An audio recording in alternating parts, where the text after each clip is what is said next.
लोकशाहीच्या या उत्सवामध्ये सर्व मतदारांनी सामील व्हावं, सहभागी व्हावं, आज आवर्जून मतदान करावं हीच माझी आग्रहाची विनंती राहणार आहे.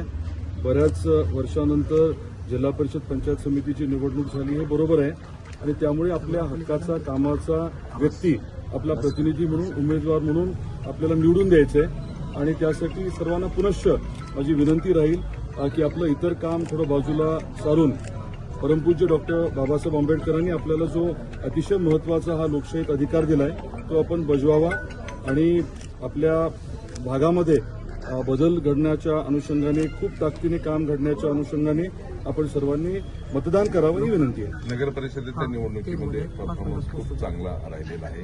जिल्हा परिषदकडून काय जनतेकडनं अपेक्षा हीच आहे की जे लोक त्यांचं काम करतात, जे त्यांना प्रामाणिकपणे वेळ देतात, त्यांच्या पाठीमागे जनता खंबीरपणे उभी आहे. नगर परिषदेच्या निवडणुकीमध्ये ते दाखवले आणि आताच्या जिल्हा परिषद पंचायत समितीच्या निवडणुकीत देखील अतिशय ठामपणे आपल्या धाराशिव जिल्ह्यातील जनता हे परत एकदा दाखवून देणार आहे.